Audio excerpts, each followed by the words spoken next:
So early nutritional support is very, very important in critical ill patients. Why? It helps to promote the immune system and recovery and prevent the tissue breakdown and nutritional deficits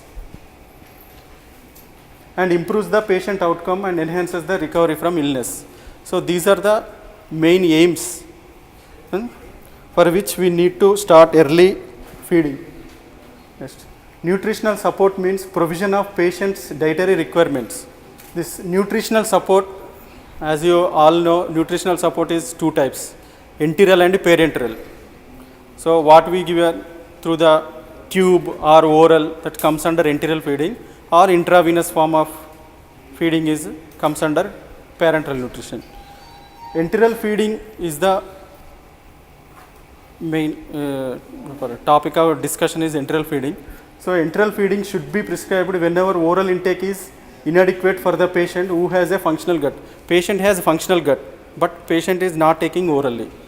Then we insert the nasogastric tube and start enteral nutrition.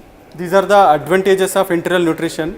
First, enteral nutrition has the easier, safer and cheaper compared to parenteral nutrition, because parenteral nutrition bottles are in hundreds and thousands, but enteral nutrition has very easier to administer and it is safer and cheaper than parenteral nutrition. And enteral nutrition, it maintains the structural and functional integrity of the gastrointestinal system.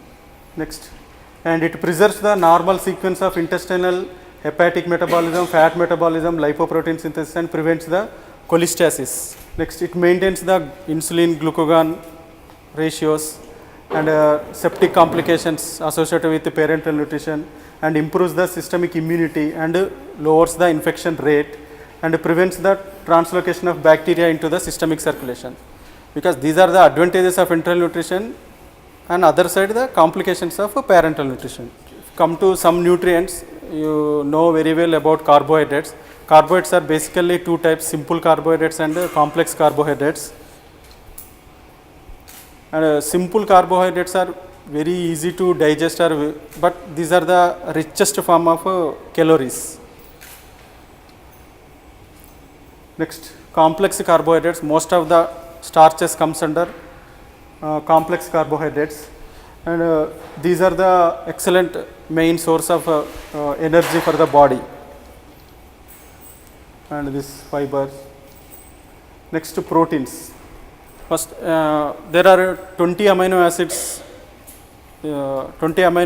which we require for the protein synthesis. Out of 11 are non-essential amino acids and 9 are the essential amino acids, and 11 non-essential amino acids are produced by the body.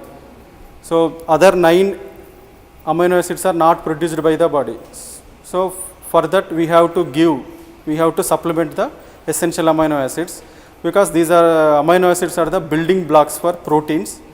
Next comes to fat, and the fats also two types, one saturated fat and unsaturated fat, and saturated fat are solid at the room temperature, and these are the main fats to these are the form of cholesterol, and which causes increased cardiac problems. That means it leads to early atherosclerosis, all these. Next, unsaturated fats, again monosaturated and polyunsaturated fats. These are the polyunsaturated fats which we require for body function.